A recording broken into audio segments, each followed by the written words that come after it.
Hi, my name's Renata. Welcome to my YouTube channel, which is dedicated to three different categories. Number one, intercultural competence and communication and expert life. Number two, business skills and job search across cultures. And number three, foreign language learning. So this particular video is about category three, foreign language learning. The languages I mainly teach are English as a second language and German as a foreign language. I sometimes teach Italian and French for beginners, but my main languages are English and German. So I thought I'd make a video about how to learn German. What's important? What are some features of the German language? Where should I start? How can I learn German at my own pace? And this is quite a long video, so this is why I've cut it into two parts.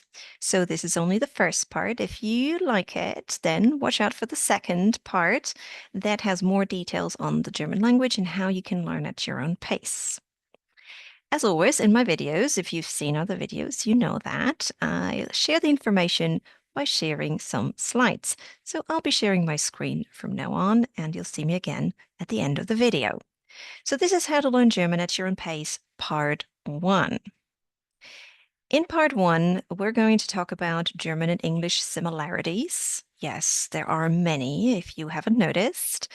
Also, some anglicism, cognates, and false friends. I'll explain later what that is.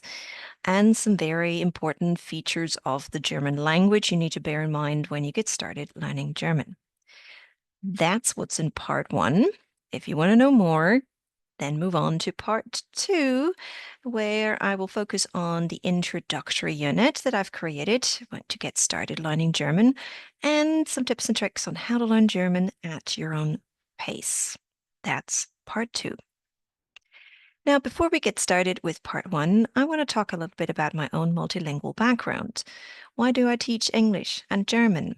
Well, I consider both languages my native language based on where I was born, where I grew up, where I lived, where I worked, what I studied. So, over the course of the years, both German and English, I'd say, have become my native languages. The part of Germany that I lived in or grew up in for part of my life is Bavaria. So, I also speak Bavarian. I also understand Austrian German quite well. So the southern hemisphere of the German language world, let's say, that's kind of where my language comes from. But please rest assured, I do speak proper High German without any accent or any dialect. And that's obviously the type of German I use when I teach. And about 15 years ago, I moved to the US, but that's more got to do with my English, not so much with my German. To complete the range of languages, yes, I've also studied Italian and French, but they are true foreign languages for myself. So I'm not just a teacher of those languages, I'm also a student of those languages, a lifelong student, because that's what it's like to learn and study and use a foreign language. I've also started studying Spanish when I moved to South Florida. I realized it interferes with my knowledge of Italian, so I stopped, but I do have a good basic understanding of the Spanish language.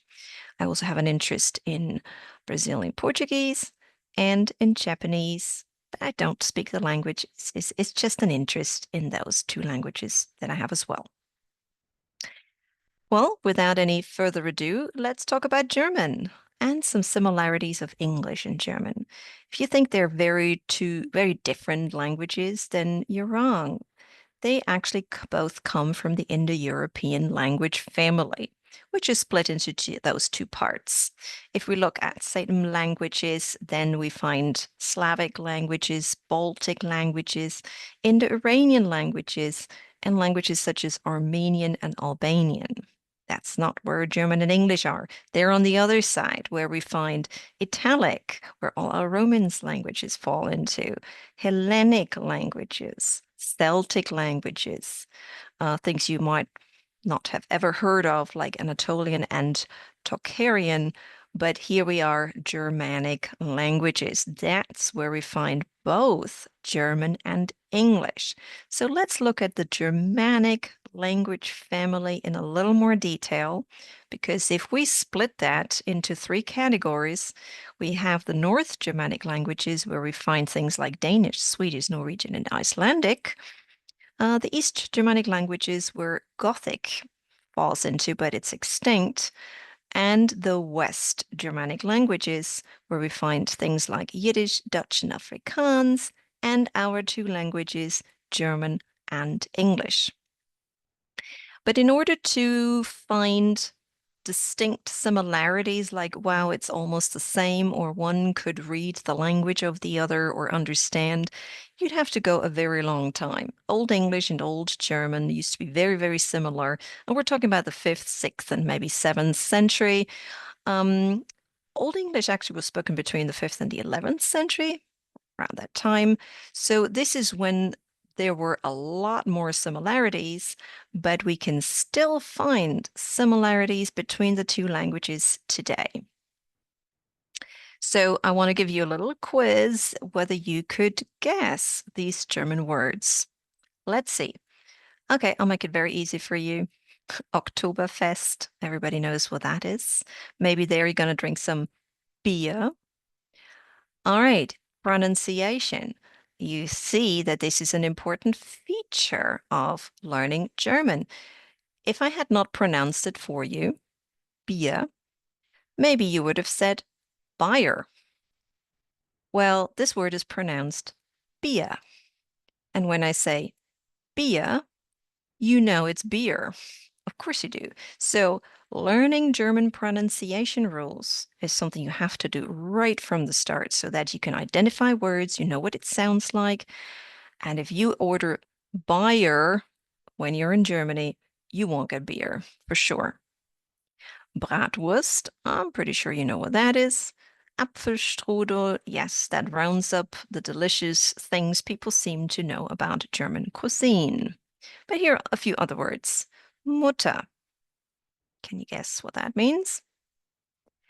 Well, replace the T with a TH. You might get closer. Mother. These are the little changes that have happened over the decades and centuries of language evolving. So Mutter is mother. Vater is father. Yes, the German V sounds like an F. Once again, learn your pronunciation rules and you'll see some connections between Vater and father. Wasser. That might be a little more difficult. It means water. Sommer. That's easier. That means summer. Lampe. I'm pretty sure you know what that is. Just take the E away and you know what it is. Musik. Of course you know what that is. Just pronunciation. Sommer, Lampe, Musik. You hear the pronunciation is very important to identify German words and to say them properly. Katze. Maybe you can guess that. Katze? Yes, it's a cat. Butter. Yeah, you see it written. That helps, right? In this case, butter. But it sounds different. Butter. Hundert. Yes, that means 100. Buch. Okay, that's a strange sound there right at the end, right? Buch. Okay, what's it? That's a particular German sound. As you start learning German, you may not be able to make certain sounds, and instead of a lot of people say k, book. Think of the Scottish lake called a loch. In Scottish English, you say you have a ch, loch, Loch Ness. But in British English or English from the southern part of Great Britain, so from England, or also here in the US, we don't have a ch. No, we don't. We would probably say book. Oh, and then all of a sudden it sounds like book, and that's exactly what it is. So Buch is book. Or house. You perfectly know what a house is when you hear it, but when you see it written, well, you have to know that an AU sounds like ow, house. Also, Hand is a hand. Shoe is a shoe. And guess what? Handschuh, a hand shoe. Yeah, that's the German word for glove. Isn't it funny? You'll find that German is quite a descriptive language and has funny compound nouns like that. Finger, very easy. Or Tochter. Now you may not be able to guess that one. It means daughter. But think of the spelling of the word daughter. Isn't it a funny way to spell the aw sound? A-U-G-H. What's with all the letters that just make the sound aw? Just imagine a G and an H in Old English would sound like huh, where the sound was still there. And then your daughter and tochter, all of a sudden they're similar, aren't they? So over time, you'll discover that German and English are actually quite similar when you take vowel and consonant changes, pronunciation and spelling changes and all that into consideration. Luckily, German also has a lot of so-called anglicisms, meaning English words that are used in German. So all of the words you see here are common words used in the German language. There are about 5,000 anglicisms, and the number is growing every single year. So you might hear a German sentence, you don't understand what it is, but in the middle of it is an English word. For example, kann ich bitte das Ketchup haben? Wow, you probably don't understand that I said, can I please have the ketchup? But the word ketchup is a very normal word. Or wir haben heute Nachmittag ein Meeting. We have a meeting this afternoon. You hear the word meeting in the sentence. So that's a good thing that German is full of anglicisms. Well, a lot of Germans don't think it's a good thing, but it's good for the learner of German that there are so many English words you can actually use when speaking German. This is good when it's a cognate. So a cognate is what I would call a true friend. You see a word and you think you know what it is, and it actually really is what you think it is. That's a cognate. So for example, the German word Hunger. Okay, you might not have understood it if I had just said it, but when you see it written down, you're like, oh, that's hunger, right? Yes, it is. Absolutely. Fish.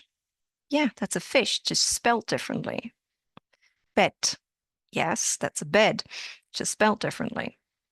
Mouse. Oh, yeah, when you say it, I know it's a mouse, but I wouldn't have guessed it. Well, had you already studied German pronunciation, you would have even known that M-A-U-S is pronounced mouse. Generation. Whoa, the pronunciation. Yeah, but when you see it, you know it's generation. Just sounds different. Generation. Singen. Oh, has an en at the end. It's not capitalized. Oh, that's a verb, right? It must mean to sing. Yes, it does. Trinken. Oh, that looks like to drink. Yes, that's what it is. These are cognates. These are our true friends. We can rely on the similarity. But guess what? They're also false friends. That's why you have to be careful.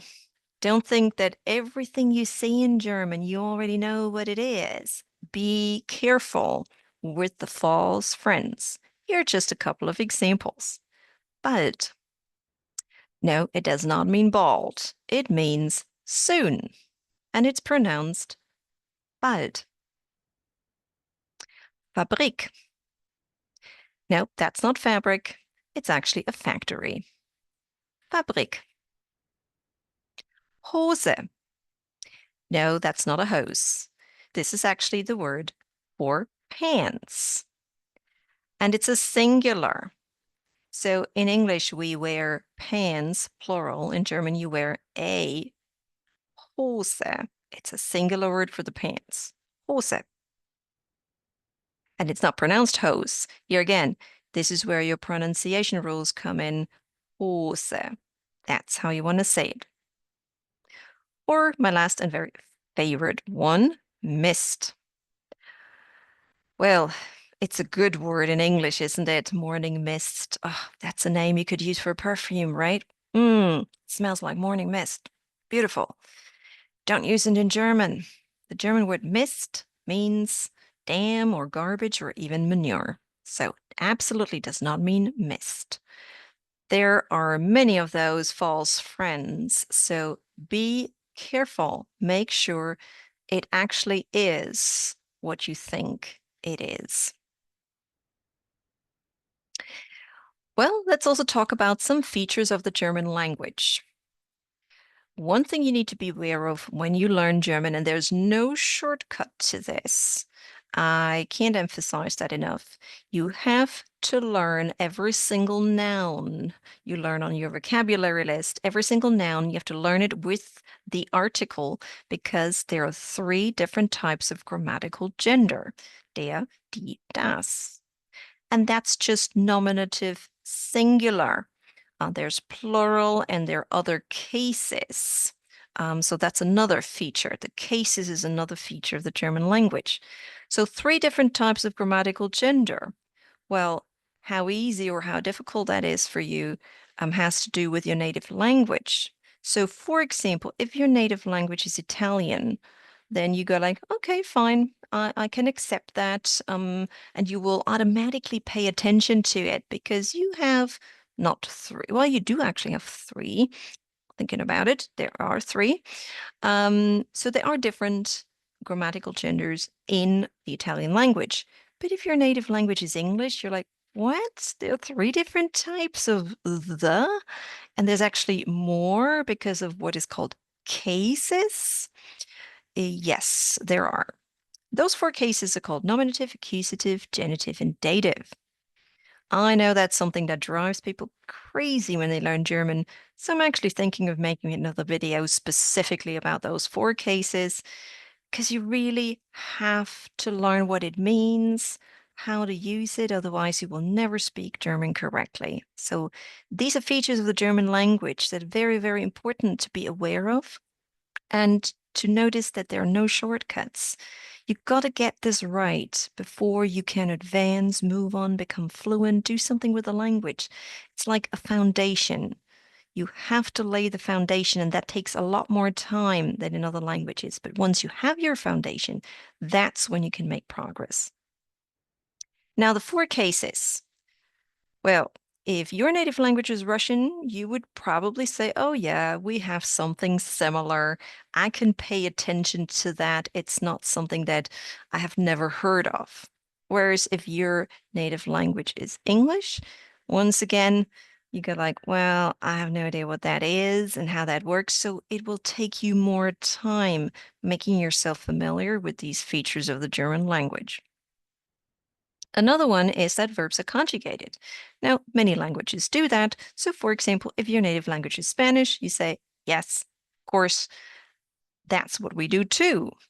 But if you speak English, well, if you take the verb to be, you get sort of an idea what verb conjugation means. I am, you are, he, she, it is. Oh, wow, three different ones.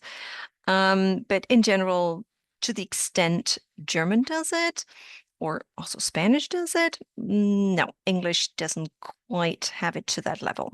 Well, or at least not anymore. Also, another feature is that German has a formal, an informal, and an impersonal you. Now, if your native language is French, you will say, oh, yeah, I perfectly understand. We also have those three different types of you. I'll just get the translation for what I have in my own language, easily understood. However, if your native language is English, you will not have an equivalent to that in your native language. So you can see that the influence of your native language will make learning German either easier or more difficult.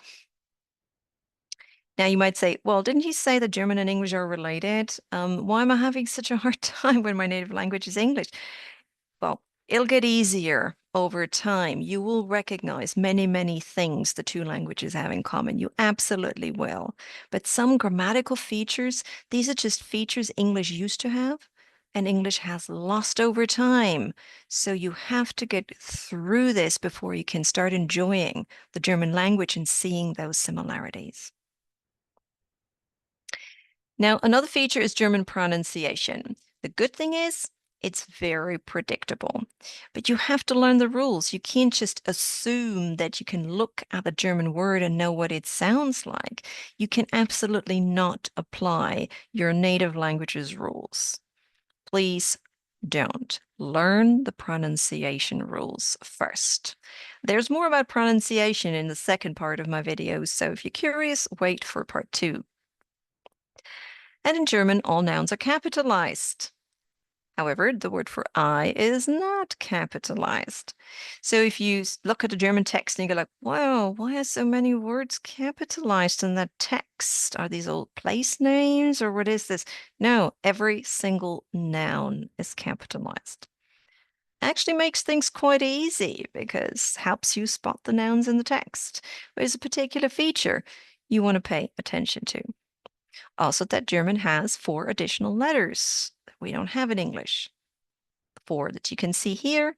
There's a little bit about pronunciation, the alphabet, and that in part 2 of this video if you're curious. And finally, one particular feature of German is also that there are many different plural forms. It's not just as one regular plural form, like adding an S or an ES, and then there are a couple of irregular forms, and that's it. No, there are many different ways how you can make a plural form. And so you have to learn all of them and see how you can apply it to the different nouns that you learn. So these are just some very particular features, something you have to deal with at the very beginning of your journey of learning German. Now, this is part 1. If you want to learn more about the introductory unit to German and how you can learn German at your own pace, please watch part 2 of my video. And if you want to find me online, you can look for my name, Renate Urban, or my company name, Urban Training and Services. You can visit my website, or you can connect with me on LinkedIn. So thank you very much for watching. If you're curious about part 2, go on, continue with part 2 and learn a bit more about the German language and how you can learn it at your own pace. So welcome to the German learning community. Welcome to my website. If you like it, please come back. Please subscribe to my channel. And thank you for watching. See you again soon, or see you in a minute for part 2. Thank you. Goodbye and have a great day.